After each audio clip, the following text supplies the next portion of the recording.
In last class, we were discussing about the disease endometriosis, disease of the endometriosis।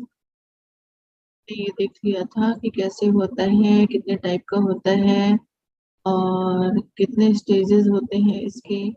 तो आज हम लोग इसके ट्रीटमेंट के बारे में पढ़ेंगे, ठीक है। एंडोमेट्रियोसिस आपको 2 क्लास में एक्सप्लेन हो चुका है, मैंने बताया है। Presence of endometrial tissue both glands and stroma outside the uterus, ठीक है। यूट्रस ये है, इसके बाहर जो कहीं भी यूट्राइन जो टिश्यू अगर प्रेजेंट होता है, यूट्राइन एंडोमेट्रियल टिश्यू जो प्रेजेंट होता है जिसमें कि ग्लैंड्स और स्ट्रोमा दोनों टिश्यू होते हैं, तो वो कंडीशन एंडोमेट्रियोसिस कहलाती है, ओके। ये है थ्योरीज क्या है, कैसे कैसे होता है, ये डायग्राम है, कहाँ कहाँ टिश्यू ये सारे प्रेजेंट हो सकते हैं। यूट्रस में है, फैलोपियन ट्यूब में, ओवरी में, ठीक है, पेरिटोनियल कैविटी में। These all are theories how it happens। ये सारे साइट्स हैं।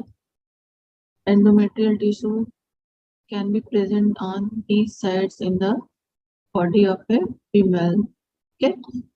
जहाँ जहाँ रेड डॉट है, रेड पॉइंट है, वहाँ वहाँ पे एंडोमेट्रियल टिश्यू प्रेजेंट हो सकते हैं।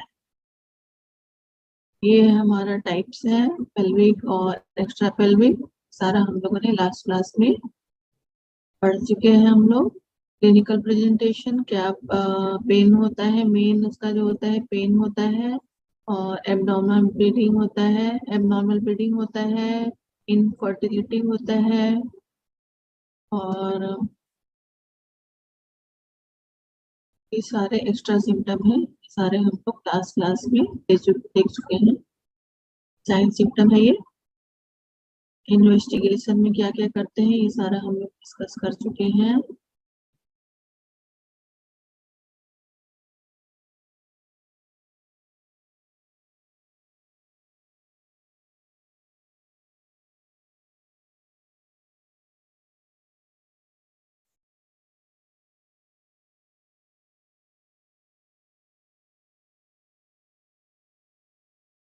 क्लासिफिकेशन लास्ट हम लोगों ने लास्ट क्लास में क्लासिफिकेशन से एंड किया था। Classification stage 1, stage 2, stage 3 and stage 4, 4 stage होते हैं एंडोमेट्रियोसिस के। किस बेसिस पे क्लासिफिकेशन करते हैं?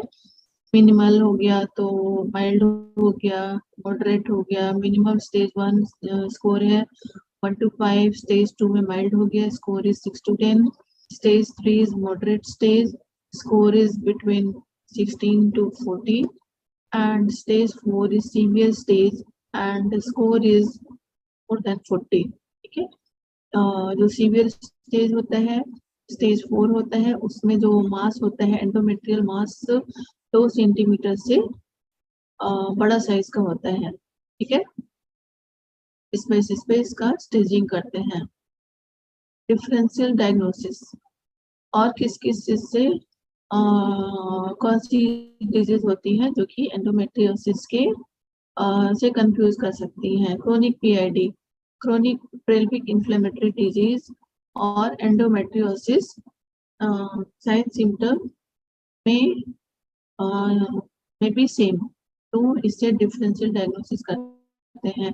पोस्ट ऑपरेटिव एरेशन, ऑपरेशन के बाद जब आपस में टिश्यू चिपक जाते हैं, that is post operative adhesion, इसमें टिश्यू चिपकते हैं, और एंडोमेट्रियोसिस में भी एडेशन हो सकता है। Old ectopic gestation, ectopic gestation, what is ectopic gestation? जब जो होता है ओवम और स्पर्म मिलते हैं तो बनाता है, सैक बनाता है, तो वो इम्प्लांट कहाँ पे होता है? यूट्राइन कैविटी में जा करके वो एम्ब्रियो इम्प्लांट करता है। अगर वो यूट्राइन कैविटी में ना जा करके कहीं फैलोपियन ट्यूब में या किसी और जगह पे वो भ्रूण अगर विकसित होता है, तो इस that is this called ectopic gestation, ठीक है। एक्टोपिक मतलब outside the uterus inside the fallopian tube. तो ओल्ड एक्टोपिक गेस्टेशन में भी जो सिम्टम होते हैं that is also similar to endometriosis.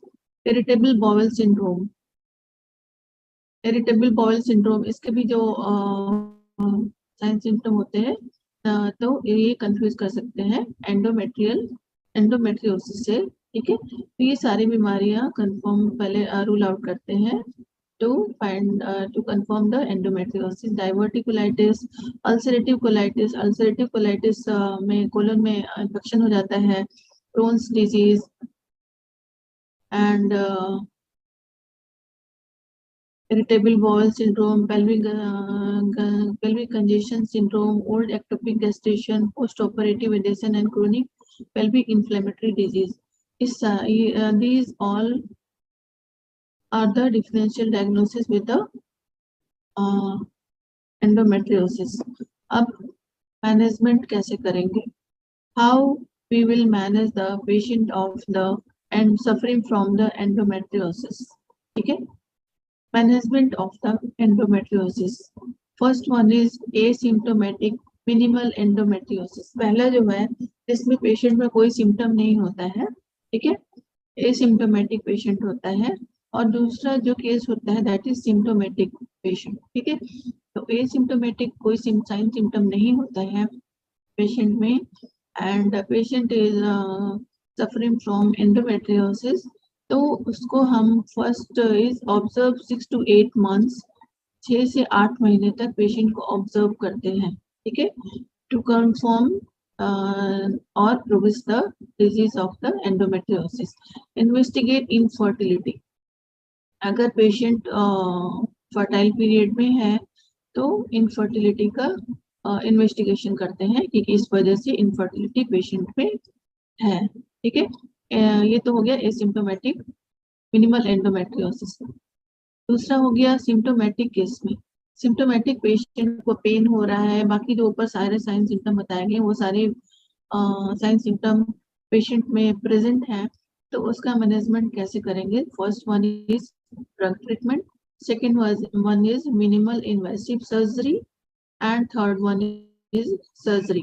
ठीक है, मिनिमल मतलब एक छोटी सर्जरी हो गई और एक बड़ी सर्जरी हो गई। बड़ी major surgery, this is minor surgery, this is major surgery and this is drug treatment. अब हम इनके बारे में डिटेल से पढ़ेंगे। First one is drug treatment. Drug treatment में क्या देते हैं? In case of endometriosis the choice of drug is combined oral contraceptives. OCP देते हैं ना, ओसीपी जो प्रिवेंट करता है गर्भधारण, जो टैबलेट्स आती हैं कंबाइंड ओरल कंट्रासेप्टिव, उसको भी एज ए प्रिकॉशन के तौर पे देते हैं। एडमिनिस्ट्रेट इंटरमिटेंटली और कंटिन्यूअसली, इसको रुक रुक के या लगातार पेशेंट को देते हैं। High incidence of side effect and risk of thrombus embolism, limit their prolonged use. ज़्यादा अगर लॉन्ग यूज ज़्यादा टाइम तक पेशेंट को देंगे तो उसमें क्या साइड इफेक्ट होता है? High incidence of side effect of risk of thrombus embolism,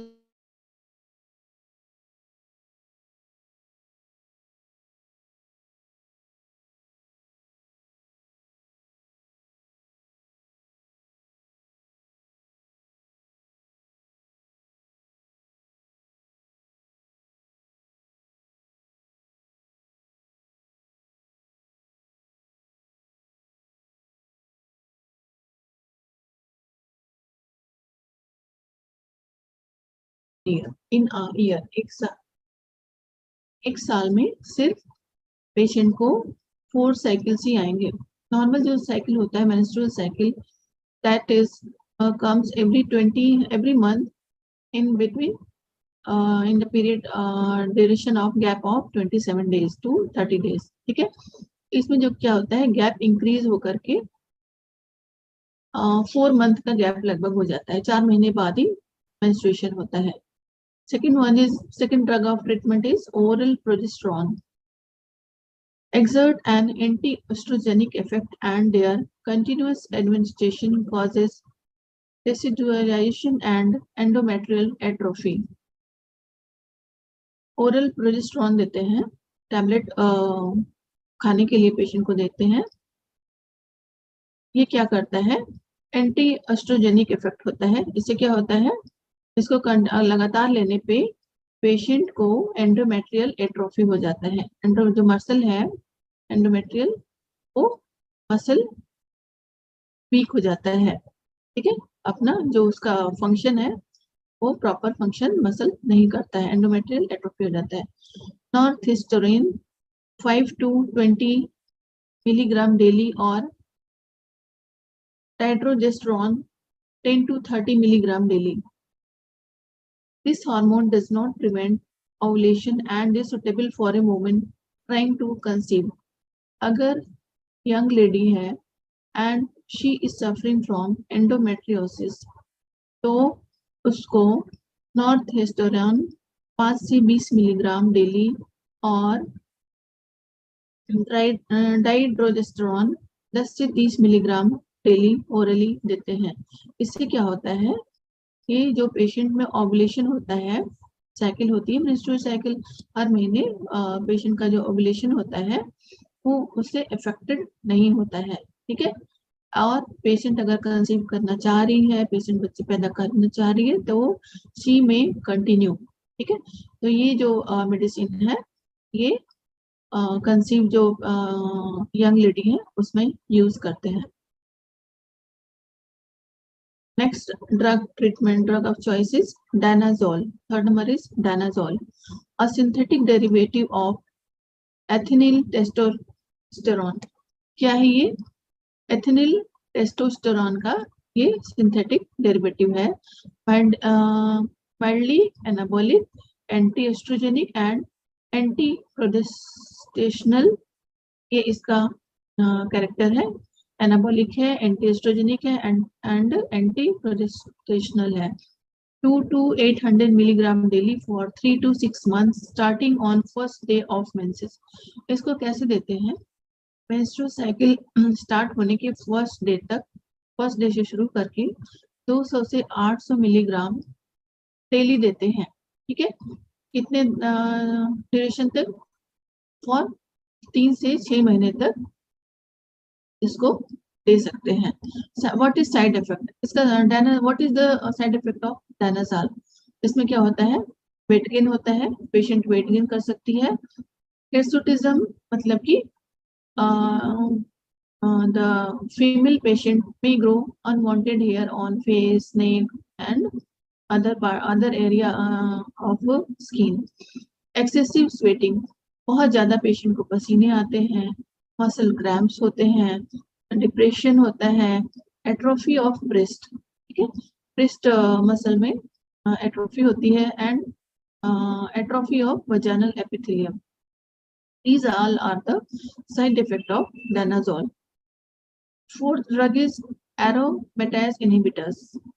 Aromatase inhibitors, letrozole 2.5 milligram, anastrozole 1 to 2 milligram daily for 6 months.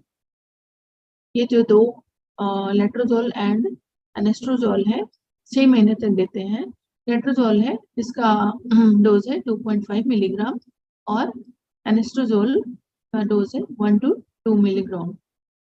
Anti estrogenic and prevent conversion of androgen to estrogen. ये क्या काम करता है? ये anti estrogenic है. ठीक है, androgen prevent androgen को एस्ट्रोजन में कन्वर्ट होने में इसको रोकता है. ठीक है, should be given with vitamin D and calcium to prevent osteoporosis. जब भी ये लेट्रोजोल एंड एनेस्ट्रोजोल पेशेंट को देंगे तो उसके साथ साथ पेशेंट को vitamin D and calcium supplement भी देते हैं, जिससे कि पेशेंट को ऑस्टियोपोरोसिस यानी कि हड्डी कमजोर होने की बीमारी जो होती है वो ना हो पाए. अब इसका साइड इफेक्ट क्या है? एरोमेटेज इनहिबिटर्स का नॉजिया मतलब वॉमिटिंग फील होती है, nausea, vomiting and diarrhoea. Patient में suffer from headache, giddiness, vomiting and loose motion, ये सारे इसके साइड इफेक्ट होते हैं।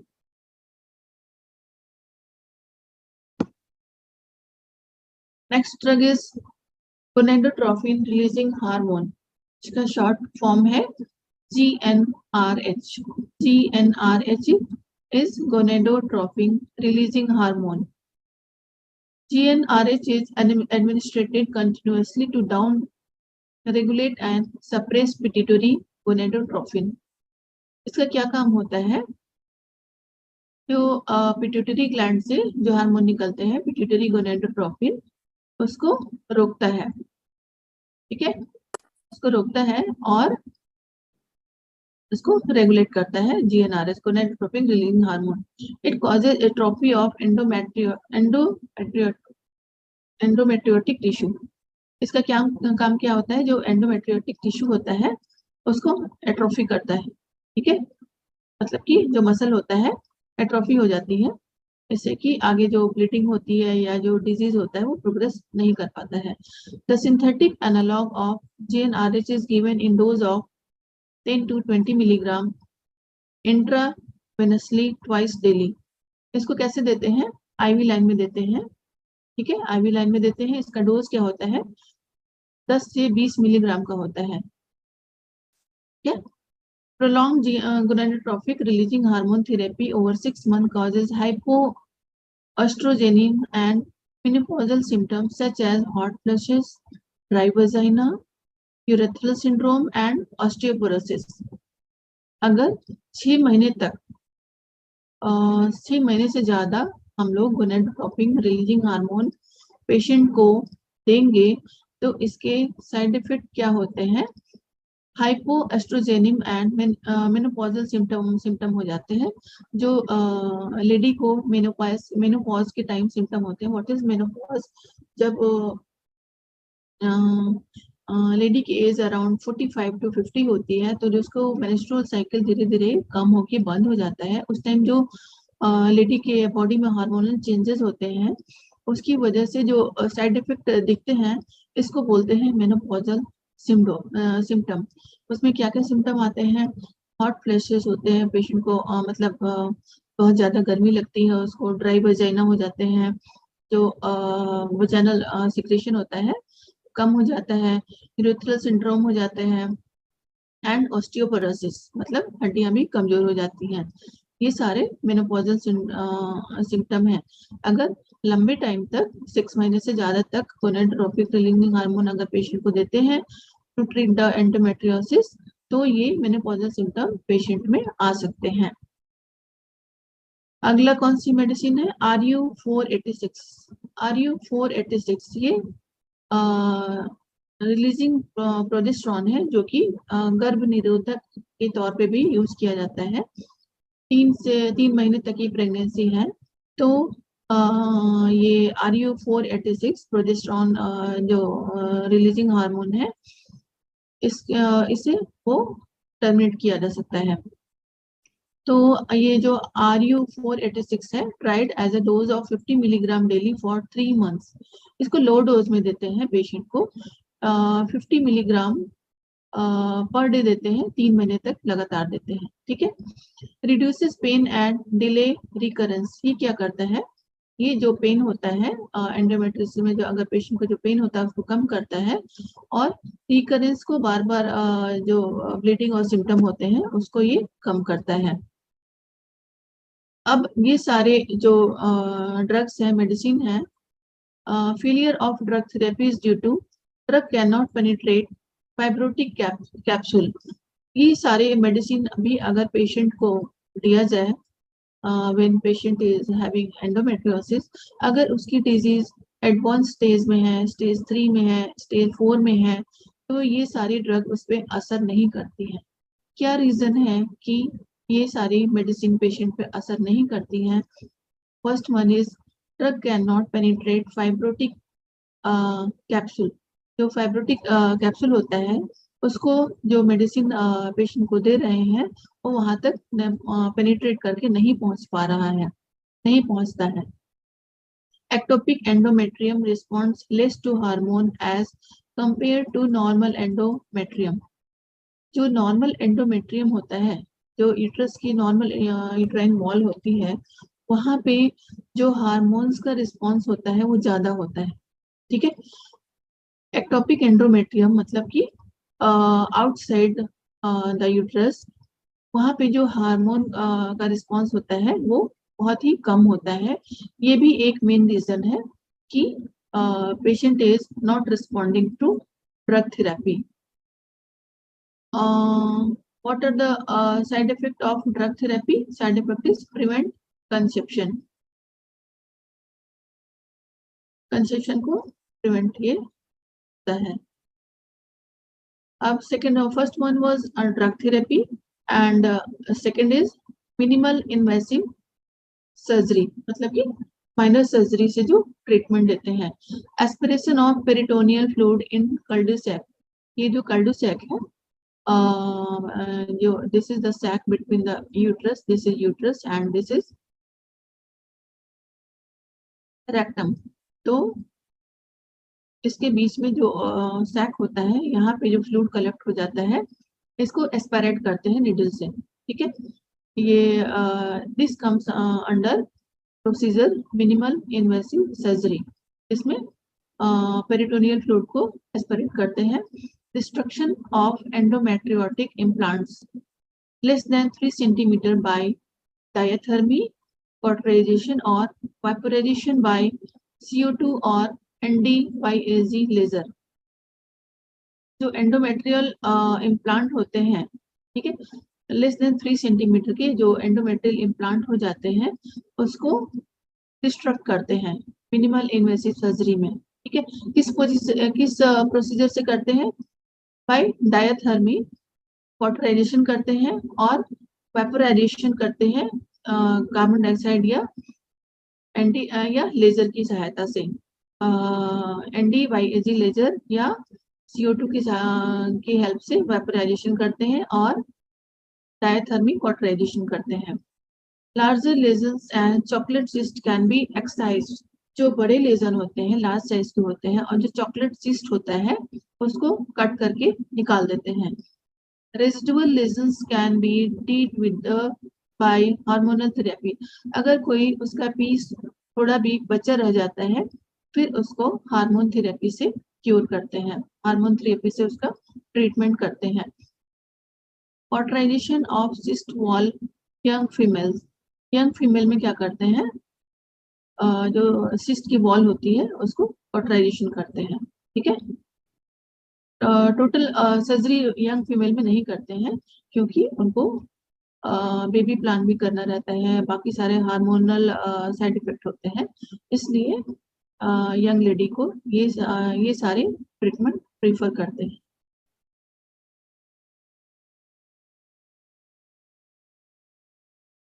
मिनिमल इन्वेसिव सर्जरी,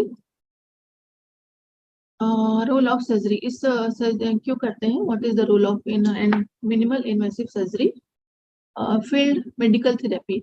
अगर पेशेंट को मेडिसिन दिया and medicine is not responding, तो उसमें मिनिमल इन्वेसिव थेरेपी करते हैं। इनफर्टिलिटी, पेशेंट को इनफर्टिलिटी है, रिकरेंस, बार बार डिजीज हो रहा है, and chocolate cyst ovary. Chocolate cyst ovary आप लोगों ने देखा होगा, डायग्राम दिखाया था पिछले क्लास में, लास्ट टू लास्ट क्लास में। Chocolate cyst ovary, this is chocolate cyst, ये है ना, ये चॉकलेट का कलर का होता है। दिस इज ओवरी, इसमें जो सिस्ट हो जाता है, this is chocolate cyst ovary. ठीक है।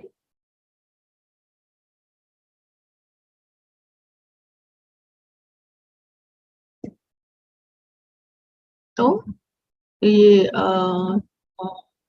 मिनिमम जो सर्जरी होती है, minimum invasive surgery chocolate cyst में होता है। चॉकलेट सिस्ट ओवरी रिकरेंस होता है तब करते हैं। इनफर्टिलिटी हो गई, एंड फेल्ड मेडिकल थेरेपी, जब मेडिसिन फेल्ड हो जाती है तो ये देते हैं।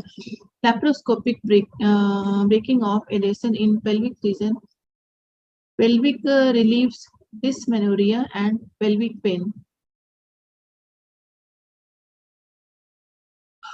जब लैप्रोस्कोपिक एडेशन मतलब जो वॉल अंदर इन्फेक्शन से जो चिपक जाता है, उसको लैप्रोस्कोप की मदद से जब उसको ब्रेक करते हैं तो इससे जो पेनफुल ब्लीडिंग, डिस्मेनोरिया जो पेनफुल ब्लीडिंग होती है और जो पेल्विक रीजन में पेन होता है वो उससे रिलीफ मिलता है। ठीक है, क्योंकि जो एडेशन होता है वो ब्रेक हो जाता है और उसके जो मेन कॉज होता है वो ट्रीट हो गया और पेन सबसाइड कर जाता है। LUNA, what is LUNA? Laser uterosacral nerve ablation for midline pain. इसमें जो होता है, जो वहाँ की जो नर्व होती है उसको कट कर देते हैं, जो मेन वहाँ पे मसल में जो नर्व होती है उसको कट कर देते हैं, जिससे कि उस एरिया में पेन का सेंसेशन कम हो जाता है। Prolapse of genital tract and bladder dysfunction is noted with Luna. Prolapse of genital tract, prolapse अभी आपको पढ़ाएंगे, एंड ब्लैडर डिसफंक्शन, जो यूरिनरी ब्लैडर होता है उसमें जो प्रॉपर फंक्शन नहीं करता है, ये भी लेजर यूटेरोसैक्रल नर्व एब्लेशन से ट्रीट होता है। अब मेजर सर्जरी किसमें किसमें करते हैं? Major surgery indicated for surgery advance stage of disease detected. अगर जो एंडोमेट्रियोसिस है वो एडवांस स्टेज में है, स्टेज 3 हो गया, स्टेज 4 हो गया, ठीक है, मतलब कि उसका जो स्कोर है मोर देन 40 हो गया, तब उसमें मेजर सर्जरी करते हैं। लार्ज लेजन, अगर बहुत बड़ा लेजन है, mass is more than 2 centimetre, तो मेजर सर्जरी करते हैं। मेडिकल थेरेपी फेल्स और इंटॉलरेबल, जहाँ पे मेडिकल थेरेपी यानी जो ओरल मेडिसिन दे रहे हैं वो फेल हो जाता है या पेशेंट टॉलरेट नहीं कर पाती है, वहाँ पे सर्जरी करते हैं। रिकरेंस ऑकर्स, मतलब बार बार बीमारी हो रही है, पेशेंट को हम ट्रीट कर रहे हैं, मेडिसिन दे रहे हैं, लेकिन बार बार रिकरेंस हो रहा है, वहाँ पे सर्जरी करते हैं। इन एल्डरली पैरास्पोमेन, अगर एल्डरली पैरास्पोमेन मतलब कि पेशेंट को एजेड है, उसको बच्चे पैरास्पोमेन मतलब मोर देन 1 चाइल्ड है उसके पास, तो उसमें प्रेफर करते हैं surgery to cure the endometriosis. ठीक है, अभी इसके पहले आपको बताया था कि जो यंग वुमेन है उसमें माइनर सर्जरी प्रेफर करते हैं और एल्डरली पैरस वुमेन है उसमें मेजर सर्जरी कर सकते हैं। What is the aim of surgery? Coagulation of peritoneal endometrial lesion, adhesiolysis, penetration and drainage of small ovarian endometriomas less than 3 centimeter diameter, cystectomy इसमें करते हैं। प्री, अगर जो मास है इम्प्लांट जो हुआ है एंडोमेट्रियल टिश्यू अगर 3 सेंटीमीटर से ज्यादा है तो सिस्टेक्टोमी करते हैं, मतलब सिस्ट को ही पूरा कट करके निकाल देते हैं। अगर 3 सेंटीमीटर से कम डायमीटर का वो मास है तो उसमें क्या करते हैं, ड्रेन करते हैं, पेनिट्रेट करके, पेनिट्रेशन एंड ड्रेनेज करते हैं, पेनिट्रेट करते हैं, ड्रेन करते हैं, ठीक है, उसके बाद उसको ओरल मेडिसिन देके क्योर करते हैं। और अगर बड़ा साइज है, मोर देन 3 सेंटीमीटर है, तो उसमें सिस्टेक्टोमी कर देते हैं, सिस्ट को पूरा कट करके निकाल देते हैं। And next is laparotomy in advanced and larger lesion of medical therapy fails. कब करते हैं? जब बीमारी आपकी एडवांस स्टेज में है, साइज बहुत बड़ा है, जहाँ पे मेडिकल थेरेपी फेल हो जाती है, वहाँ पे लैप्रोटोमी करते हैं। Dissection and excision of A chocolate cyst, chocolate cyst बन गया है, साइज बड़ा है, तो उसमें भी लैप्रोटोमी में लैप्रोटोमी प्रोसीजर से वो सिस्ट को कट करके और निकाल देते हैं। Salpingo oophorectomy, what is oophorectomy? Removal of ovary, ovary को कट करके बॉडी से रिमूव करने के प्रोसीजर को ओफोरेक्टोमी बोलते हैं। एंड पॉलीसाल्पिंगोटोमी, मतलब कि जो फेलोपियन ट्यूब है, अगर उसको बॉडी से फीमेल बॉडी से कट कर दिया जाता है, दैट प्रोसीजर इज कॉल्ड सल्पिंजोटॉमी। तो लेप्रोटॉमी में क्या करते हैं, सल्पिंजोओफ्रेक्टॉमी, मतलब फेलोपियन ट्यूब को भी कट कर देते हैं, वहां पे अगर आपका एंडोमेट्रियल टिश्यू इम्प्लांट हो जाता है, एंड ओवरी को भी कट करके निकाल देते हैं। Abdominal hysterectomy and bilateral salpingooophorectomy. और भी अगर एडवांस केस में है तो पूरा एब्डोमिनल हिस्टेक्टॉमी, मतलब एब्डोमिन को ओपन करके हिस्टेक्टॉमी यूट्रस को निकाल देते हैं। Hysterectomy is a term used for the removal of the uterus, ठीक है। तो एब्डोमिनल हिस्टेक्टॉमी कर देते हैं, पूरा का पूरा यूट्रस निकाल लेते हैं। बायलेटरल सल्पिंजोओफ्रेक्टॉमी, बायलेटरल मतलब दोनों साइड के जो फेलोपियन ट्यूब है, जो ओवरीज हैं, वो साथ साथ यूट्रस के साथ साथ कट करके पूरा ही निकाल देते हैं, ताकि ये सारा जो लेप्रोटॉमी है, ये बिल्कुल एडवांस स्टेज ऑफ डिजीज में ये इंडिकेशन होता है, बहुत कंट्रोल में नहीं है, बहुत ब्लीडिंग बहुत ज़्यादा होता है, बहुत सीवियर होता है, साइन सिम्टम बहुत ज़्यादा है, तो ये एब्डोमिनल हिस्टेक्टोमी एंड बायलेटरल सल्पिंजोओफ्रेक्टॉमी करते हैं।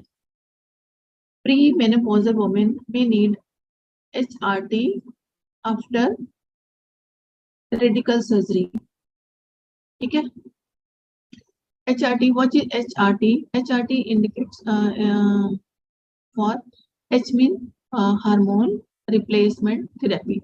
हार्मोन रिप्लेसमेंट थेरेपी किसमें देते हैं, pre menopausal women. Pre menopausal मतलब लेडी जिसको मेनोपॉज होने वाला है, that is age around 45 to 50 years की एडवांस एज है पेशेंट की, तो उसमें ह्यूमन हार्मोन रिप्लेसमेंट थेरेपी भी सर्जरी के बाद देते हैं, ठीक है।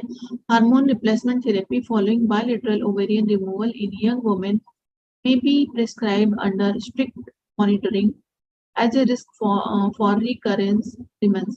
अगर हार्मोन रिप्लेसमेंट थेरेपी अगर यंग वुमेन को देते हैं, अगर ओवरी में अगर इम्प्लांट हो गया है, बहुत ज़्यादा ब्लीडिंग हो रही है पेशेंट को, तो अगर बहुत अर्जेंट है ओवरी को निकालना, तो बायलेटरल ओवरी रिमूव करने के बाद यंग वुमेन में भी प्रिस्क्राइब किया जाता है, ठीक है, हार्मोन रिप्लेसमेंट थेरेपी, ठीक है। टोटल हिस्टेक्टोमी एंड बायलेटरल ओफरेक्टोमी किसमें करते हैं, टोटल मतलब पूरा यूट्रस में निकाल दिया, और दोनों ये फेलोपियन ट्यूब भी निकाल देते हैं, किसमें, woman with severe symptom and those with fertility is not a problem. जिस लेडी में फर्टिलिटी मतलब कि उसको बेबी वगैरह नहीं चाहिए, उसकी फैमिली कंप्लीट है, तो इसमें टोटल हिस्टेक्टोमी एंड बायलेटरल ओफरेक्टोमी करते हैं। And next is combined therapy. What is combined therapy, जिसमें ड्रग भी देते हैं और सब कुछ साथ में करते हैं। Pre operative gonadotropic hormone combined therapy monthly for 3 months, reduces size and extent of lesion, softness adhesion, makes subsequent surgery more easier and complete, ठीक है। इसमें क्या करते हैं कि अगर पेशेंट को एडवांस स्टेज में बीमारी है और ये पहले से पता है कि ये सर्जरी से ही क्योर होगा, फिर भी उसमें कंबाइंड थेरेपी देते हैं। उससे क्या फायदा होता है, इसमें गोनेडोट्रोपिक हार्मोन 3 महीने तक देते हैं, उससे क्या होता है, जो लेजन है वो उसका साइज कम हो जाता है, ठीक है। सॉफ्टनेस एडेशन, जो एडेशन होता है वो सॉफ्ट, जो टिश्यू जो आपस में हार्ड होकर चिपक गए हैं वो सॉफ्ट हो जाती है, उससे क्या होता है, make subsequent surgery more easier, उससे जो सर्जरी होती है वो कॉम्प्लिकेटेड सर्जरी ना होकर के इजी वे में सर्जरी पेशेंट की हो जाती है, ठीक है। Post operative hormone therapy, when surgery is incomplete और some residual lesion is left behind. कभी कभी ऐसा होता है कि पेशेंट की मेजर सर्जरी भी कर दी है, उसके बाद भी उसको हार्मोन थेरेपी देते हैं। वो किस लिए देते हैं कि कभी कभी क्या होता है, कोई एक टिश्यू या पार्टिकल छूट गया हो, कोई रेजिडुअल लेजन हो, तो उसको ट्रीट करने के लिए बाद में हार्मोन थेरेपी भी सर्जरी के बाद देते हैं। Prophylaxis, low dose OCP reduces the menstrual flow and protect against endometriosis. 3 monthly OCP are convenient to take and effective. Prophylaxis मतलब क्या क्या दे सकते हैं रोकने के लिए कि OCP जो ओरल कंट्रासेप्टिव पिल्स जो होते हैं, जो कि गर्भ निरोधक जिसको बोलते हैं गोली होती है, तो हार्मोन टैबलेट्स होते हैं, इसको लो डोज में देते हैं। ठीक है, इससे क्या होता है, जो मेंस्ट्रुअल फ्लो होता है, जो ब्लीडिंग होती है वो कम हो जाता है, तो फ्लो होता है, ब्लीडिंग होता है, कम हो जाता है। एंडोमेट्रियोसिस में क्या होता है, ब्लीडिंग मतलब जहाँ जहाँ एंडोमेट्रियल टिश्यू है वहाँ से हर साइकिल में ब्लीडिंग शुरू हो जाती है, तो उसमें लो डोज ओसीपी देंगे तो उससे मेंस्ट्रुअल फ्लो कम हो जाता है। ठीक है, कितना देते हैं, 3 monthly OCP are convenient to take and effective. 3 महीने तक ओसीपी देते हैं, इससे इफेक्टिव होता है। Tubal patency test should be avoided in immediate premenopausal phase to avoid spill